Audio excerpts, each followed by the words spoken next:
Kygo has gone from bedroom producer to one of the most hyped electronic artists of the whole world.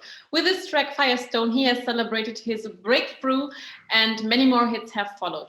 For example, It In Me featuring Selena Gomez has surpassed 1 billion streams on Spotify in September. But the musician made not only headlines as DJ but also as entrepreneur. He started his own company, Kygo Life, which focuses on headphones, earphones, and speakers under the brand name X by Kygo. So thank you for joining us today and for being part of this experience. It's so good to have you here. Of course. Thanks for having me.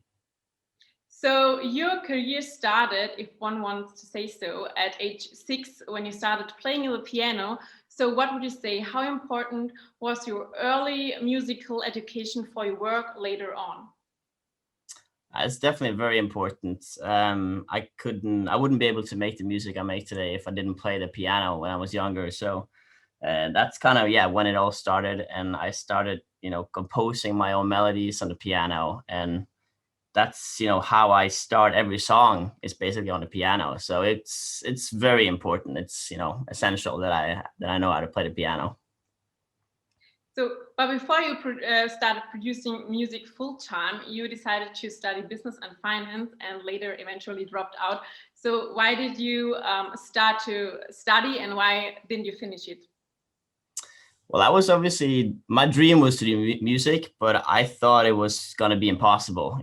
There was so many bedroom producers out there that were doing the exact same thing as I was doing. And there were so many talented people. So I thought, it's going to be impossible for me to break through.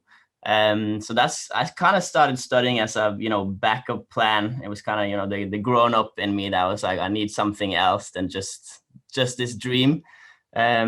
So I started studying business and finance in Edinburgh in Scotland. Which was, fun, but I did, always have the dream of music, in the back of my head. And I was, making music for hours every day. And then during my second year, things started happening online with my music. And I got in touch with my now manager, Miles Shear. I started playing a couple of DJ shows. And then by the end of my second year, I had a sold out US tour where I played, small venues.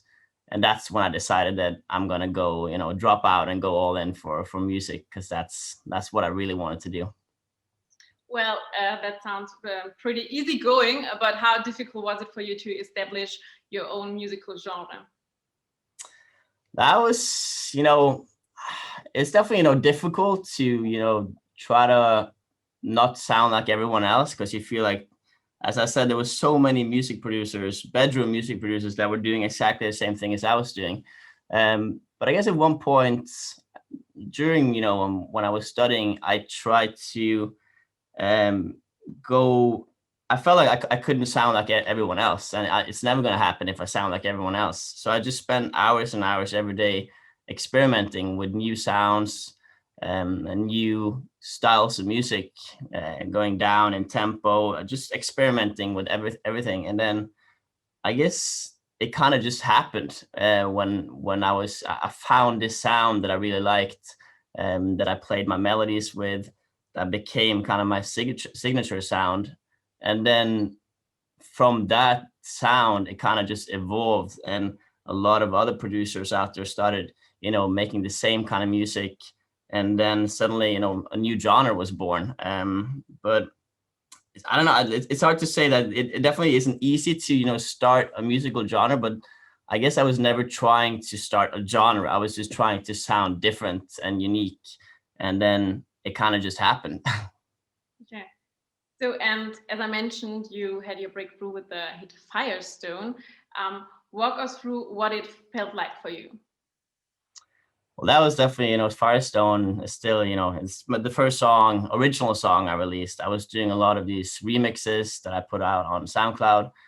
So that was kind of the start. And then Firestone was my first, big single that I released together with Sony. I just signed with Sony at the time. And that, obviously felt incredible. I was very nervous. It was my first song that I was going to release. I didn't, know if people were going to like it.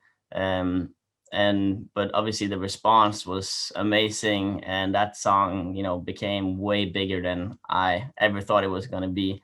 And yeah, it was just an incredible feeling to see that such response on my music. So, what would you say? Which skills were most important for you to making it as an artist? Well, obviously for me, I'm focused on the music. As we talked about, being for me to be able to play the piano, makes it so much easier for me to actually create music. But if you want to, make it, it's obviously talent is one thing. You got to, be able to make music. You got to make good songs, but then you also got to promote it.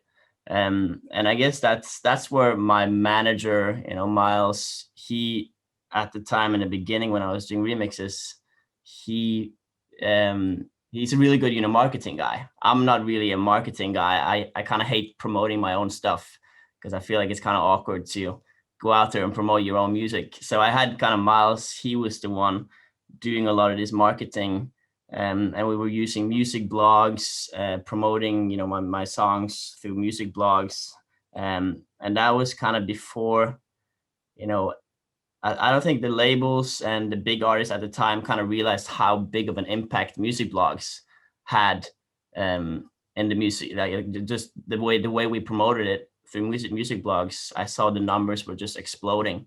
So I think, obviously, yeah, you gotta have be able to make music, and you gotta market it, and you gotta get it out to as many people as possible. So I think that was like the two most important things in the beginning of my career. Yeah. And as you mentioned, you started producing your remixes without asking for permission. So, what lessons could you share for young aspiring artists and entrepreneurs from that time? Well, from that time, it was obviously a different time. That was kind of before, the labels kind of went to war against all this, copyright, things. That was like I wasn't even aware, of all the copyright stuff at that time. It wasn't, a big discussion. So the way I did it, I was just, making unofficial remixes, that I put out, and obviously for free, because making money of someone else's, song without them, getting a cut of it would obviously be wrong.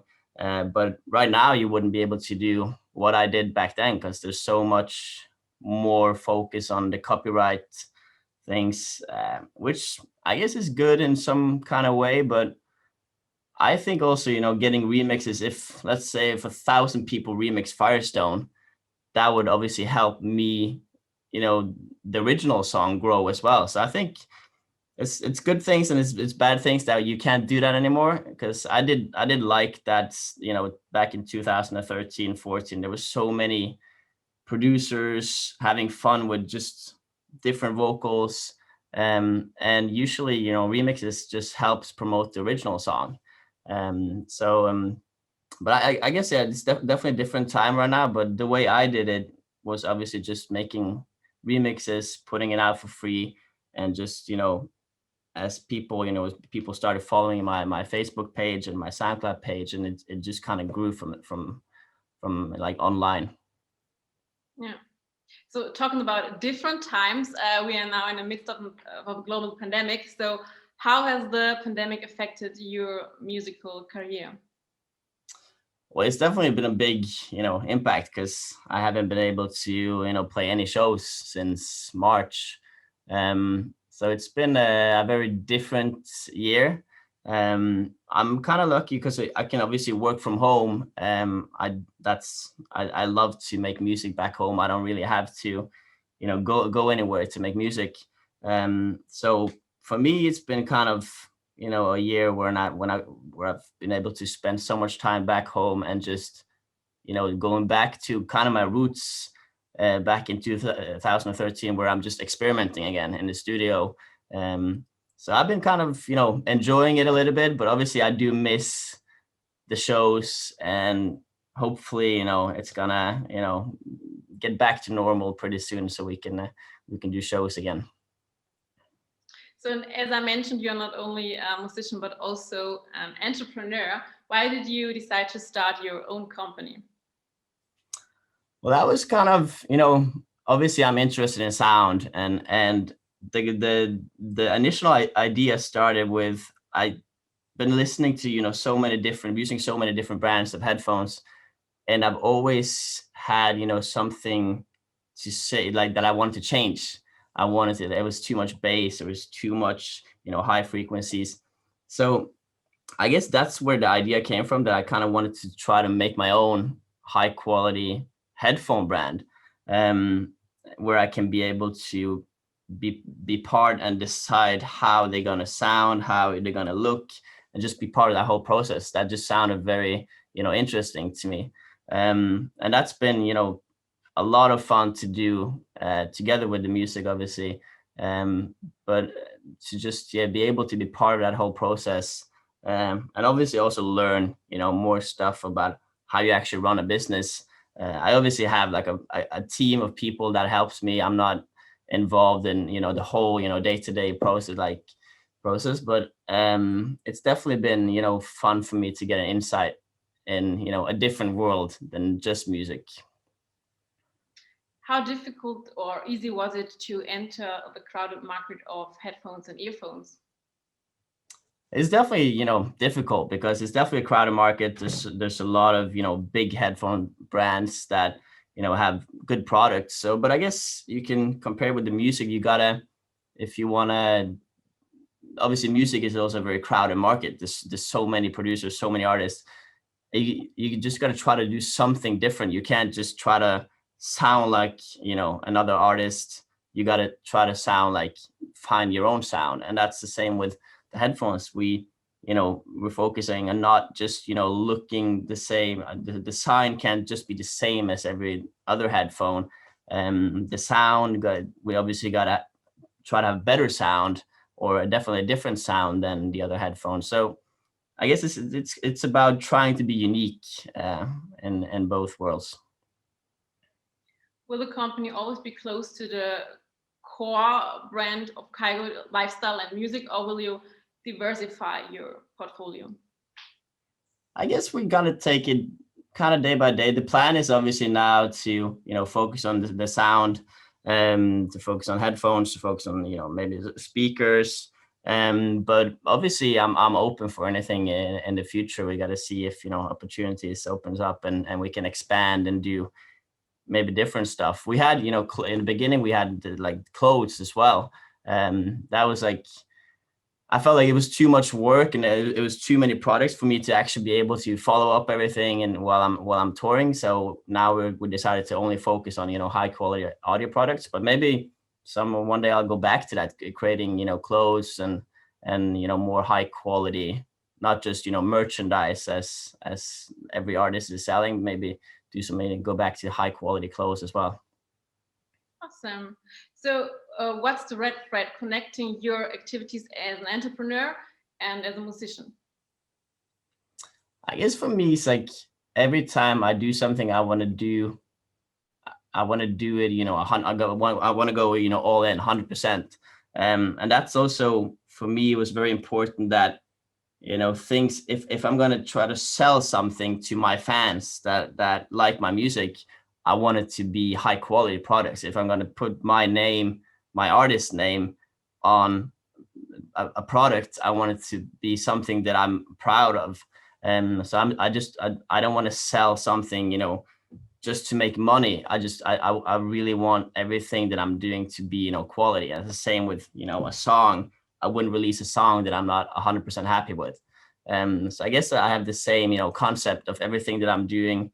If it's, the audio product, if it's the merchandise, if it's, you know, even putting on a show. If I'm playing a show, I want everyone that buys a ticket to come see a show. I wanted them to be blown away and getting more than they expected. So I guess that's kind of by my goal with everything. I want to put my soul into everything that I'm doing, and if I'm selling something to my fans, I really want it to be something that I'm proud of. Mhm. So, coming now to my last questions, and since we are at the under 30 meetup, I would like to ask you, how was it for you to be on the on the Forbes under 30 list in 2017? Well, that was always a very cool moment. It was unexpected. And, obviously for me to just be on a list with so many, talented young people that are doing what they love it was definitely an honor. So I'm just very happy and thankful. So thank you for giving us many insights and for sharing your lessons learned. And I'm pretty sure we are all curious about how your journey as an entrepreneur will continue, and we are looking forward to your next hit.